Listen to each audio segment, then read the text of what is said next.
A lot of the appeal of watching RE0 as part of a community is the sheer volume of conversation it generates, and what drives a lot of this conversation is that the series prefers to present its world building and much of its narrative as a series of mysteries and resolutions, rather than exposition or clear action. New characters, historical events, and supernatural concepts are frequently introduced to us in the audience in a way that isn't just incomplete, but noticeably incomplete, deliberately stoking our curiosity about what information is obviously missing. We have questions and look forward to the answers, and as often as not, those answers just raise further questions of their own. I'm Theta, this is Nearly on Red, and I'm working on a big update to a video I made back before Season 2 called RE0 Remaining Mysteries, in order to collect all the new unknowns that Seasons 2 and 3 have added for those of us who are anime-only enjoyers of the series. But since Season 3 has this 2-month pause, I thought I'd collect the mysteries generated by the first 8 episodes, and supply some additional questions or possibly related information for each one. I expect a lot of these to be cleared up in the second half, but knowing this series, it's a sure bet that not all of them will be. I've divided this into 4 sections: cultists, candidates, miscellaneous, and then a section called plants and payoffs that is not exactly mysteries, but information or situations planted in the story that we are expecting to see pay off in the remaining episodes. That helps this video work as something of a refresher as we gear up for the series to resume. For this video, I am not including things from the Season 3 shorts, though I will do so for the eventual big updated video. Some community members heroically provided a legal means for us to enjoy English subtitles for Kadokawa's hosted videos, and though they want to remain anonymous, they gave me permission to share them with you. You will find links to the 8 so far in the video description, but they will only work so long as they remain hosted on the publisher's YouTube page. Again, this is for the anime-only version of the RE0 story. I don't read source material for anything I discuss on this channel, which is handy because it means I can't accidentally spoil you. So, please be kind, and do no spoiling or hinting or correcting with source information in the comments. Thank you. Now, let's start with the bad guys. The first mysteries come from what the cultists are after, the thing that precipitates the crisis in the city. Why do the cultists want the witch's remains? It turns out to be Typhon who is caught in the city's trap, the Witch of Pride. Does that have anything to do with what we learned from Betelgeuse about there being no Archbishop of Pride? Are the remains of the witches necessary to do whatever it is that makes one an archbishop? Which I presume has at least something to do with the witch factors. They also add other demands for the artificial spirit and the Tome of Wisdom. Again, why do they want these things? The tome, we might presume, has something to do with their own Gospels, which we were told by Roz are actually defective versions of the tomes he and Betty possess, which in turn are only copies of Ekidona's true tome, her Authority of Greed. The cultists receive instructions in their Gospels just as Roz received in his own, so a link there does seem plausible. But why do they want the artificial spirit, which turns out to be Betty? Or I suppose we might also ask why Ekidona wanted an artificial spirit. What exactly is it that Betty's existence accomplishes? Ekidona is responsible for creating both of these extra things that the cultists want. So is that enough of an answer? They want them because a witch created them? Or do they have some specific end in mind? Additionally, how do the cultists know there's a Tome of Wisdom brought into the city? No one besides Oto knew he had it, and if they're asking for it, they don't know where it is, so they learned about its presence through some other means than contact. Likewise, how do they know Betty is an artificial spirit? It's possible their Gospels are the answer to both questions, as the Gospels themselves are quite the mystery. They weren't part of the original demands, so perhaps something like updated instructions might be all there is to this extra mystery. What is actually written in Roz's tome is the mystery Oto is pursuing directly, and the reason he brought it to the city.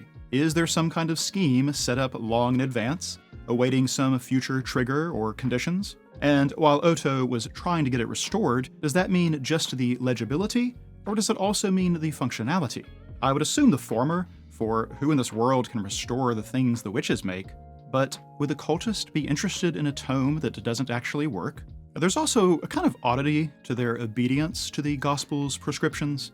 We see at the end of the clash between Sirius and Regulus that when it's time for them to carry out their next order, they immediately, even casually, drop everything else they were doing during the so-called free period. But surely these orders involve all of them.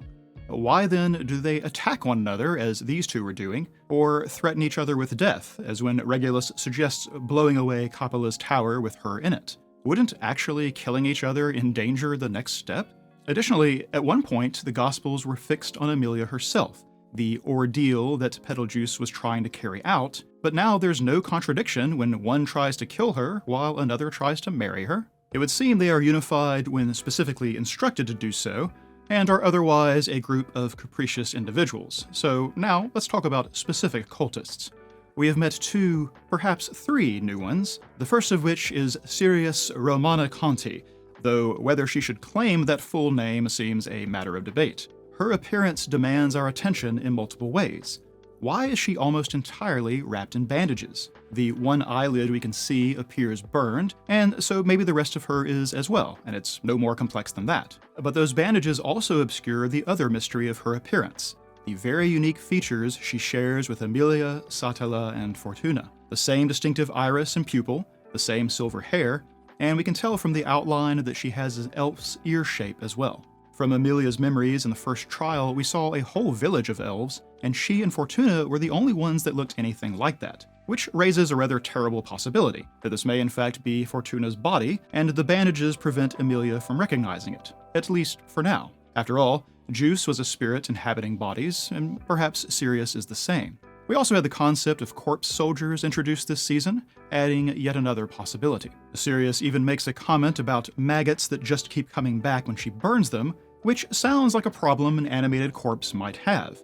However, Sirius has longer hair than Fortuna did at the time of her death. What we do know, at least, is that Sirius absolutely hates Amelia, likely because of Juice's obsession with her leading up to the ordeal, and this inspires the tirade of insults against Amelia's looks, despite being looks that she herself possesses. Does this mean instead that Sirius looks like Amelia because she wanted to resemble the girl her crush was preoccupied with? Or does she just look like that for another reason and hates the resemblance? And if she is burned under there, is that why? A self-inflicted disfigurement to look different from the hated Amelia? Or is it instead something to do with Betelgeuse, who, if you recall, was burned himself in his final moments? She does have that whole sympathetic link thing going on with her authority, after all. Now for our other new face, Coppola Amarada Lagunica Chan-sama, who apparently wants the cuteness implied by Chan with the respect implied by Sama. Her first mystery is simply her name. Not the honorifics, but the Lagunica part. Is she actually the royal that Wilhelm remembers existed over 50 years prior? Although she's a shapeshifter, what seems to be her default appearance is of a much younger girl. But is that itself a clue? Her blood seems to have dragon's blood in it, which we learn is one of the 3 gifts the dragon bestowed on the royal family, so that does lend some credence to being the same person. The said blood was a regenerative curative, so does that explain how she got to this state? She wanted to remain young-looking, cute, someone a Chan honorific would suit, and then took in the blood towards that purpose? She does have that whole argument she lays out with Subaru about how one's capacity to be loved is limited by their appearance, and it does have quite the bitter edge to it. Now let's go ahead and talk about her cursed blood in this section while we're at it. She does the same thing to Subaru and Kruge, but the outcomes are quite different. The Kruge becoming disfigured seems like the goal Coppola was driving at, so the mystery is why Subaru turned out differently, regrowing his severed leg and even the shoe that was attached to it, a leg that now heals instantly, which instead seems more like how the blood affects Coppola. We get some kind of hint through imagery that there might be different curses fighting inside of him, the leftover Maw Beast curses from Mei Li's first attack in conflict with the Dragon Curse. But honestly, Subaru is kind of a mishmash of magical forces at this point, with the Sloth Witch factor and whatever link he has with Satella that enables return by death. A stranger mystery is why he can take this cursed blood from Kruge through touch. Why does it work that way? And is his now transformed arm also able to heal like his leg?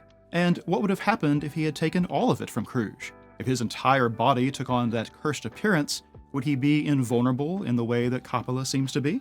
That would be a heck of a way to lose the power of return by death, finding himself unable to manage the whole death part. Speaking of invulnerable, what exactly is Regulus's power, such that it creates impenetrable barriers, but can also accelerate objects at high speed, or twist off an arm at a distance? Is this his authority, or is it something else? He appears to need to expect a threat to defend against it, as we have examples of Juice, Subaru, and Reinhard able to make contact with him when he wasn't on guard. How's that door taste, huh? There's also an implied mystery around his appearance. We don't yet know exactly when the events in Amelia's memories of her childhood took place, though we know it's not exactly recent, but Regulus looks identical between then and now. Juice in the first season looks quite haggard in comparison to the one Amelia remembers, so why is Regulus unchanged? There's also a mystery he brings up himself, the former woman who is supposed to be bride number 79, a position that he is now trying to have Amelia fulfill. Who is this woman? Why didn't it work out the way he wanted? And what is special about that number such that he wanted someone particular to fill it? The man's got a lot of odd idiosyncrasies, to put it mildly, but taking the time to explain all this suggests it has some meaning, and his indeterminate age means those events could have taken place quite some time ago for all we know. Finally, we get reacquainted with Lai Batankaitos, Archbishop of Gluttony, the one who ate Rem's name and memories, and so became the enemy of Subaru and Rem shippers alike. But who Subaru actually meets is Roy Arufardo, Archbishop of Gluttony. Lai is also here, he is who Otto runs into, but are these separate people sharing the mantle of Archbishop of Gluttony? Or a single being with multiple personalities? Or is it something else? Both of them speak using first-person plural pronouns, which might imply some kind of shared identity, but they were dressed differently, with different hairstyles and weapons, which leans more towards distinct people. A clue perhaps is found in their names. Batankaitos is a star name, just like Sirius and Capella and Regulus, and it's specifically a star in the Cetus constellation, that is, the whale, and Lai Batankaitos is the one who demonstrated the same power as the white whale when making the world forget that Rem exists. The white whale is one of the 3 great mob beasts created by the Witch of Gluttony, and he's the archbishop thereof, so it tracks. Roy then has the name Alphard, also a star, and it is found in the constellation of Hydra. Well, the other 2 great mob beasts are the Black Serpent and the Great Rabbit. Either of those might fit, as the Hydra monster is like a many-headed serpent, but it can also endlessly replicate its severed head, which is similar to the Great Rabbit's multiplication. Regardless of which, this implies a 3rd Archbishop of Gluttony to match the remaining Great Mob Beast, at least if they are separate entities. And perhaps we should wonder if they would have the abilities that mirror the serpent or rabbit, since Lai has an ability that mirrors the whale. But this parallel opens up a 3rd option besides multiple people or multiple personalities. One of the abilities of the white whale was creating 2 projected copies of itself. Could there be a single Archbishop of Gluttony that has the power to create his own 2 copies? And this explains the use of first-person plural in their speech? Well, that's enough about the bad guys. Let us look at the candidates and their retinues. So I was just discussing Gluttony, and in the premiere, the candidates do as well. There's a brief event where Julius's younger brother, Joshua, is given a task to deliver a letter to the main gate, a letter implied to concern information about that archbishop. So here's the mystery. What is the status of that letter, and why have we not seen or heard from Joshua since then? He hasn't even been brought up, though we might assume that Anastasia, or Julius at least, would wonder about his whereabouts. That is, if they remember that he exists. There is at least one name-eater running around in the city, after all. In fact, it leads me to wonder about the situation with Garfield's mother, Ricia, who goes by Liara now because she lost her memories 15 years ago. That memory loss explains why she never came back for Garfield or Frederica, but was it caused by simple head trauma from the landslide that caught her carriage, or something else? Our name-eater is also a memory-eater, as Cruz's example demonstrates, and 15 years ago coincides with another event we'll discuss in a moment that may have seen cultist involvement. Garfield has his own mystery. Why is he seeing Elsa haunting him whenever he is having moments of uncertainty? We know he wants to be the strongest around, and was in something of a crisis when running into Reinhard, so at least part of what vexes him about Elsa is a suspicion that he won their fight by getting lucky. It was her momentary distraction of melee and danger that let him get the drop on her, but Is a little self-doubt enough to explain her very convincing appearances in his vision? Or is the nature of their final encounter part of the story? Elsa turns out to be a vampire, which is why she comes back from things like being shattered from Betty's magic, but at one point in her fight with Garfield, this regeneration turns off. Specifically, it's after each of them bites the other, and while we've never been given any guidance on how vampires operate in this world, biting people for some effect is usually part of that package. When Elsa gets to her feet, she touches her neck where Garf bit her, and it is not healing, which implies that him crushing her moments later spelled her end. But why did the regeneration stop? Simply used it so much that it became exhausted? Or did Garf biting her or her biting him affect the power in some way? It does zoom in to show the bite wound on Garf while Elsa is pondering her situation, after all. Is some part of Elsa actually in Garfield now, due to this exchange of bites, thus explaining the convincing hallucinations? All of the other instances of characters seeing something that isn't there in the series have been due to magical influence. So is that what is happening here as well? Returning to Anastasia, it seems likely she gathered the other candidates here at the same time on purpose, but enticed each separately with different gifts. They were brought together without knowing ahead of time the others would be present. Did she know something was about to happen in the city, and was marshalling allies to get ahead of it? And how would she know that? And crucially, what else does she know? There's a moment when Subaru admits to her that Betty is the artificial spirit the cultists are after, and he comments that hiding that information now would only benefit their enemies. Anastasia reacts to that in a way that suggests to me she has something else she could share, and is now pondering whether or not to do so. Nothing in the following committee meeting seemed like it would fit the bill, so I expect she still has something useful to share, but for some reason is not rushing to do so. And speaking of her gifts, another unknown is what she offered to Felt and Company for their attendance. It was the catalyst for Amelia and information about gluttony for Kruge, but what does she give or intend to give to the Felt and Reinhard team? She mentions in front of all of them that she invited them there and she wants to offer each of them a gift they'll like, but the conversation only covers what Kruge is there for. Anastasia is also acting as head of the city by the end, in accordance with Kiritaka's request. So, what has happened to him since we last saw him and his guards prepare to fight Sirius? It is not like the series is squeamish about showing corpses, so it seems reasonable to withhold judgment on his fate for now. In the other candidate camps, we have a series of mysteries that affect both Felt and Kruge's followers, the Astrea family drama, and the events around Teresia's death. We learn from Julius about a kidnapped royal 15 years in the past, and as head of the royal guard, Wilhelm was dispatched for the search.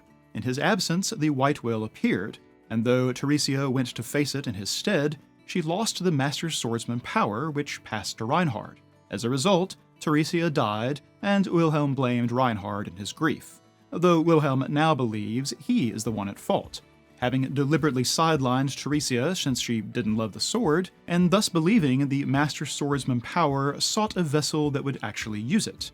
And oh boy, does that bring up a lot of questions. But first, is that something a power like that can actually do? Make a decision about when it passes to another? Or just have some kind of automatic trigger apart from the wielder's death? Because there's another question that crops up in the latest episode, where we see Reinhard effectively download a new divine protection in order to analyze Liliana. Subaru is the only one surprised he can do that. But the question is, does that ability come from the Master Swordsman power, or is it just something Reinhard himself possesses? And if it's the latter, does it mean he could have downloaded the Master Swordsman power from Teresia, rather than whatever it is that Wilhelm believes happened? The reason this seems like a possibility to me goes back to Wilhelm's reaction to the wound he sees on Mimi. He believes it is due to the divine protection of the Death God, and seeing the wound seems to be why he initially suspects Teresia is resurrected. His reaction when crossing blades with the female cultist indicates someone confirming a suspicion, not making a discovery. That suggests that this Death God ability is intrinsic to her, not something that got passed to Reinhard with the Master Swordsman loadout. Now, maybe that's wrong, and the Death God thing is a byproduct of them being corpse soldiers, and Wilhelm is recognizing something else. But if it was something Teresia possessed in life, then it would certainly explain why she didn't love the sword. knowing that any wound she causes would be permanent, at least if it's one of the automatic divine protections. Certainly that would go even further to explain why Wilhelm becoming strong enough to sideline her was taken as a romantic gesture.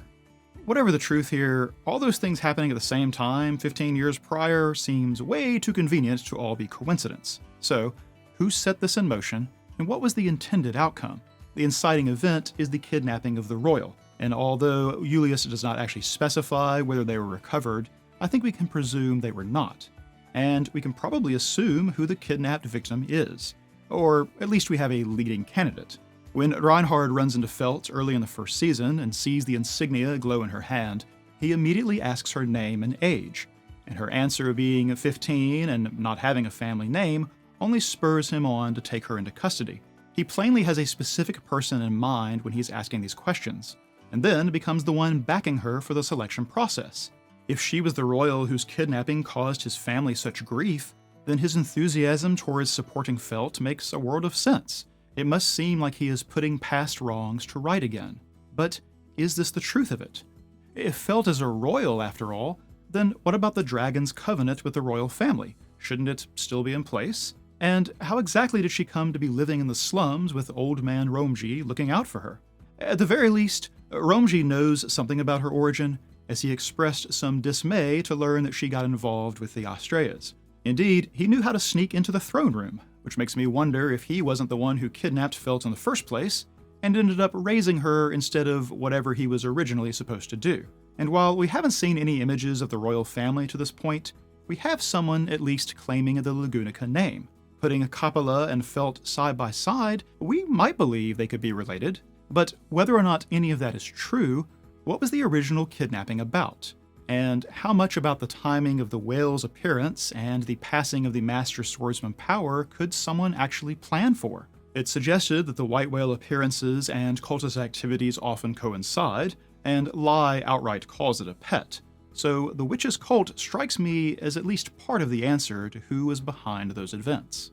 Finally, there is Al, who is trying to keep a low profile but managing to be the most suspicious person around. Restricting this only to things that have come up in the third season still raises a ton of questions. How does he know that Typhon is the witch trapped by the city, when that information is unknown to Anastasia and her merchants network, and even Betty didn't know that a witch was trapped here at all? How does he know not to give your name to Gluttony? And in fact, how did he know to give that warning, as at that point they had not learned Gluttony was among the archbishops present? Right after he gives that advice, he bows out of fighting alongside the others by claiming he must go look for his princess. But when we catch up to him, he is actually fighting cultists. Where is he, and why the deception? It almost seems like he's deliberately avoiding letting anyone see him fight, and we only join him after the fact. So what is it about his fighting style or ability that is so noteworthy? His advice to Subaru before giving the speech revolves a lot around not putting oneself into a visible position for others to rely on, and a lot of it sounds like the voice of experience, making his past even more intriguingly mysterious. He also really does not want to go up against the cult, and is dismayed when Priscilla wants to join the joint assault. His comments before the speech, that the cult has never lost and so never even thinks about losing, likewise seem like the voice of experience, which probably explains his reluctance. But what exactly happened to him to explain these reactions? Pairing that with his knowledge of witches and archbishops practically screams at us that Al had some protracted entanglement with them in the past. But what? And when? The one-armed guy who hides his face and doesn't want to be called by his star name of Aldebaran was already an enigma. But now he's one of the most mysterious people we've come across in the whole series. Now we'll look at a few other mysteries that don't quite sort into the other categories. The first is, who opened the floodgates? It was determined to be Coppola's tower that opened, while she was instead at the government building in the center. Moreover, the flood was brief, causing little risk to citizens but disrupting the fight with the cultists, meaning the action was a net positive for Team Good Guys. I've put this first because our mysterious Al seems like the prime suspect, and it may be the answer to where he was when tangling with the cultists. It's not confirmed though, so it's a mystery for the moment, and it may be the kind of thing that isn't actually spelled out directly at all. During the confusion of the floodwaters, Subaru will strap Kruge to the transformed dragon, and they'll both catch a ride to escape from Coppola. Subaru falls off, but Kruge is later retrieved by her people. So, what happened to the dragon? Presumably, it was one of the people in the building transformed by Coppola's power, and so who? There's an additional question here, which is possibly the answer, but what happened to Rishia's husband, who I guess is sort of Garfield's stepdad? He was supposed to be in that government building, which is the whole reason Garfield was heading there with Mimi when they ran into the corpse soldiers. We will see Rishia and her 2 children in the shelters later, so what has become of him? Speaking of dragons, well, real dragons, we learned that the dragon's blood that Subaru is infected with was one of the boons granted to the royal family from the dragon Volcanica they had a covenant with. It was one of 3 gifts, and so the immediate question is, what are the other 2? The Dragonstone seems like a decent candidate for one of them, from among the things that we know about, but we should now expect to learn what the full set is at some point. Liliana's description of the dragon's blood sounds like it is specifically meant to help restore a nation after a great war or a great calamity, so perhaps the other gifts are of a similar nature. Finally, we learned about Hoshin of the Wilderness, a historical figure from 400 years ago, when basically everything important in the story actually happened. He helped found Kararagi and build Paristira, and it's plain to Subaru that he was a fellow summon from Japan. This is a prime example of what I talked about in the introduction, new information that raises rather than answers questions. As he was known for his innovative creativity and advanced ideas, it sounds like Hoshin got to experience the version of an isekai where knowledge of a more modern technology and science enables one to wow those in the new world who are technologically behind. And I imagine we have Hoshin to thank for things like the massage chair and the presence of burgers. But the question those details raise is, where exactly in Earth's timeline did Hoshin originate, as it's clearly not from 400 years ago Japan? Is it possible that Subaru understands and is understood by everyone not because of some kind of magical translation, but because they're actually speaking Japanese, introduced by fellow isekai victims in centuries past? In fact, who else in the historical events we have seen or heard about might also be from Japan? The witches have names that come from a random assortment of Earth mythologies, to say nothing of the notion of 7 deadly sins. So is it possible that these are also imports from Earth, brought over by people summoned to this world's past? There's almost a dizzying number of what-ifs that crop up once you start tugging on the thread of this idea. Unfortunately, I don't think we're likely to get many answers on that front in this season, but introducing the idea of a past isekai figure might have some payoff in the second half. So, let's look at some other examples. For this last part, specific to the story in Season 3, I have a list of things which are not exactly mysteries, just information we have been given we might expect will matter in the second half, or situations we expect to be resolved.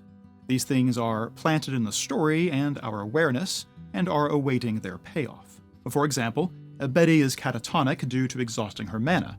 She's a rather useful drill loli to have around, so we might expect some effort might go towards getting her that mana if their original plans don't work out.